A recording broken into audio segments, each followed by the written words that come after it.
Câmara dos Deputados iniciou hoje, no dia 23 de fevereiro de 2021, a análise do caso do deputado federal Daniel Silveira. Entenda na prática por que os preços das ações da Petrobras desvalorizaram no dia 22 de fevereiro de 2021. Hoje, dia 23 de fevereiro de 2021, a Câmara dos Deputados iniciou a análise do caso do deputado federal Daniel Silveira. Daniel Silveira, que nesse exato momento está preso. Prisão essa que foi mantida em votação realizada na Câmara dos Deputados na sexta-feira da semana passada. 364 deputados votaram favoráveis à manutenção da prisão do deputado federal Daniel Silveira. Prisão essa que já falamos aqui diversas vezes no canal, que foi uma prisão ilegal e inconstitucional. No dia de hoje, também iniciou a análise do caso da deputada Flor de Lis. Flor de Lis, deputada federal pelo Rio de Janeiro, que segundo a Polícia Civil do Estado do Rio de Janeiro, ela é a mandante do assassinato do seu marido e que inclusive nesse momento trabalha como parlamentar utilizando tornozeleira eletrônica. Após conclusão da investigação da Polícia Civil, no qual já foi constatado pela mesma que a deputada Flor de Lis é a mandante do assassinato do marido dela, ela só não está presa porque possui foro privilegiado, porque possui prerrogativa de foro.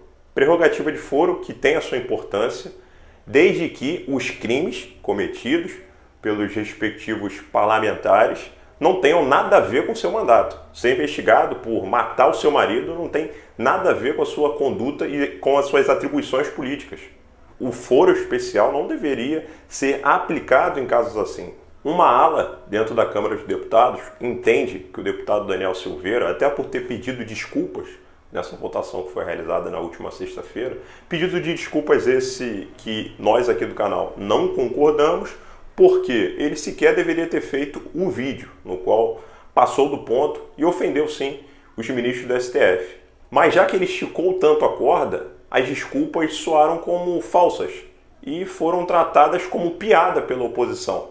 Então, se ele fez o que fez, inclusive acho que sequer deveria ter se prestado ao papel de fazer um vídeo justificando, apresentando a sua defesa para os deputados.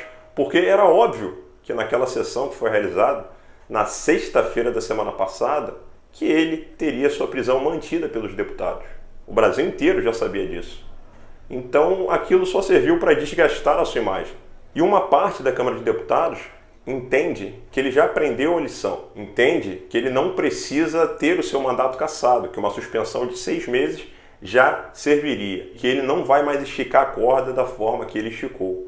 Uma outra parte da Câmara dos Deputados entende que caso ele não tenha o seu mandato cassado, ele se tornará ídolo para a sua base. Isso é um fato. A base bolsonarista, a base dos apoiadores do presidente Bolsonaro, entendem que a prisão dele foi inconstitucional, e realmente foi, e justamente por isso, pelo fato dos conservadores defenderem a liberdade de expressão, defenderem as liberdades individuais e principalmente defenderem a lei, todos os conservadores são contrários à prisão do deputado federal Daniel Silveira, embora muitos entendam que ele deve sim ser analisado pelo Conselho de Ética da Câmara dos Deputados e até mesmo cogitam a possibilidade dele ter o seu mandato cassado e com isso perder os seus direitos políticos e se tornar inelegível para as próximas eleições.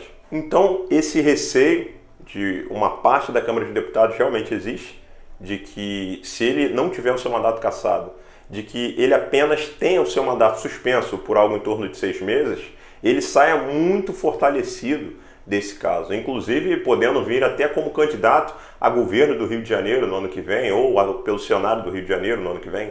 E com certeza boa parte desses ministros da STF morreriam de medo de ver o Daniel Silveira no Senado. O Senado que é o principal poder no tocante à atribuição de combater o STF, de cortar as asas do STF, até porque é o presidente do Senado que tem o poder de aceitar a abertura de um processo de impeachment de algum ministro do STF. O desejo de nós aqui do canal é que o deputado federal Daniel Silveira tenha, no máximo, uma suspensão do seu mandato. por no máximo algo em torno de 6 meses, mas que ele não tenha o seu mandato cassado. Entendemos que ele não cometerá mais as infrações que ele cometeu naquele vídeo, mas também sabemos que no final de tudo isso, infelizmente, o deputado federal Daniel Silveira terá o seu mandato cassado e com isso se tornará inelegível para as próximas eleições. E infelizmente, o governo Bolsonaro perdeu um bom quadro de deputado federal, que era o Daniel Silveira. Daniel Silveira, que é uma pessoa honesta, um cara sério, um cara trabalhador e principalmente um apoiador do presidente Jair Bolsonaro dentro da Câmara dos Deputados. O presidente Jair Bolsonaro anunciou na semana passada que realizará uma troca na presidência da Petrobras. Troca essa que é de fato uma prerrogativa do presidente da República. Não deveria ter todo esse teatro que está acontecendo pela grande mídia, dizendo que o presidente está fazendo essa troca para interferir nos preços da Petrobras, visto que o próprio presidente já falou que não vai, em hipótese alguma, interferir nos preços da Petrobras. O ex-presidente da Petrobras, o Castelo Branco, que é um economista formado na Universidade de Chicago, é um bom quadro. Foi sob o governo, sobre a administração do Castelo Branco, que a Petrobras conseguiu ter um lucro líquido recorde, sendo que em anos anteriores a Petrobras vinha dando prejuízo. Ele não só mudou esse cenário de uma empresa que dava prejuízo, como conseguiu obter lucro recorde na empresa.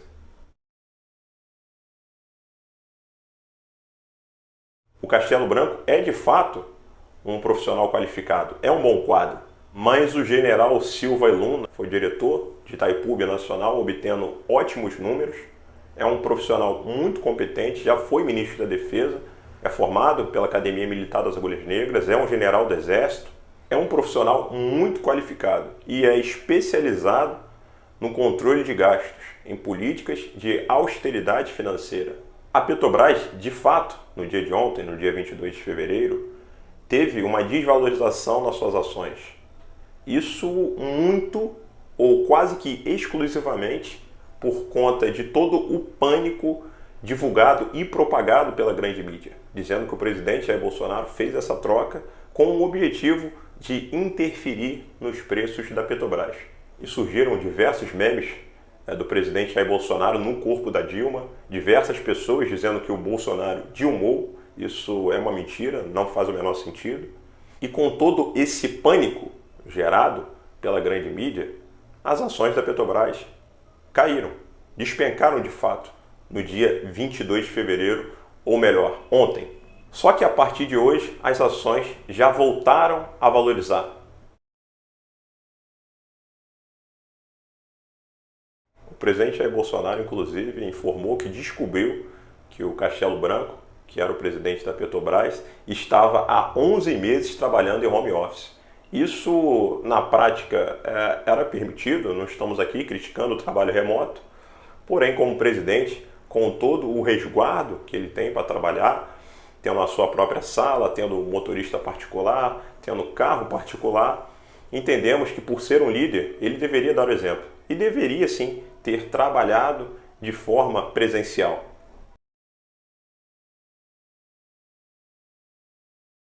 Sem falar que o mesmo deu declarações desprovidas de empatia com os caminhoneiros. Falou que a greve, a possível greve dos caminhoneiros, a insatisfação dos caminhoneiros, não é culpa da Petrobras, não é responsabilidade da Petrobras.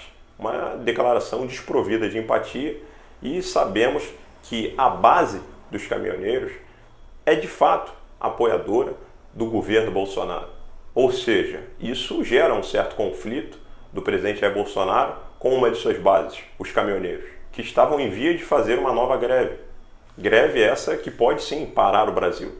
Tivemos, por exemplo, declarações do presidenciável Luciano Huck dizendo que a alta no preço dos combustíveis é por conta do negacionismo. Isso mostra um despreparo do virtual candidato Luciano Huck no tocante à economia, um desconhecimento da mesma.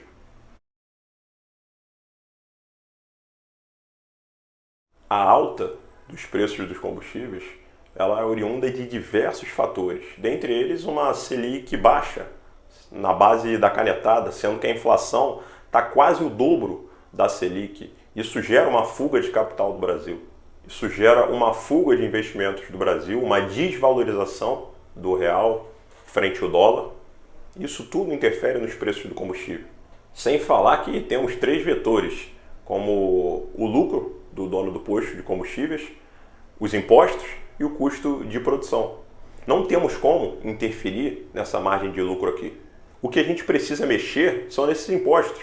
Só que os impostos federais, que nesse caso aí seriam o PIS/COFINS e o CID que já é zerado para o diesel, e o PIS/COFINS que está zerado também nesse momento, o presidente anunciou que continuará zerado por em torno de 2 meses, ou seja, o governo federal não tem mais o que fazer em relação a impostos para a diminuição de preço do diesel. Quem pode fazer e deve fazer nesse momento são os governantes, no qual o imposto, o ICMS, os impostos estaduais, são quase o dobro dos impostos federais nesse caso, porque estamos falando de um PIS/COFINS em torno de 33 centavos, enquanto o ICMS na média fica quase em torno de 60 centavos. Então é por isso que o presidente Jair Bolsonaro defende que esses impostos estaduais, o ICMS, ele seja unificado, seja um valor percentual para todos os estados, um valor unificado, e esse percentual unificado fosse em cima do valor do combustível que sai da refinaria e não do valor que sai da bomba, porque a partir do momento que é em cima do valor que sai da bomba, é uma dupla tributação, porque tributa tanto o combustível que saiu da refinaria, quanto também em cima do imposto federal. Isso é um absurdo, o Estado ganha 2 vezes. No tocante ao custo de produção, quando estivermos falando de aumento de produtividade, para que tenhamos um barateamento no preço, precisamos investir em tecnologia e, acima de tudo, precisamos abrir o mercado, precisamos privatizar a Petrobras, precisamos ter uma ampla concorrência nesse setor. Só existe greve de caminhoneiros em países no qual o petróleo é monopolizado pelo Estado, no qual só o Estado pode usufruir daquilo. Em países no qual existe uma ampla concorrência nesse setor, no qual não existe um monopólio do Estado, não existe greve de caminhoneiros lá. Então, é o que sempre falamos aqui no canal. #privatiza tudo. Então é isso, galera. Peço para que, se você gostou do nosso conteúdo, considere se inscrever no nosso canal. Mais da metade das pessoas que assistem os nossos vídeos ainda não são inscritas no nosso canal. Peço também para que você considere ativar as notificações do sininho e deixar aquele like, porque isso vai ajudar muito no crescimento e no desenvolvimento do nosso trabalho. Valeu, galera!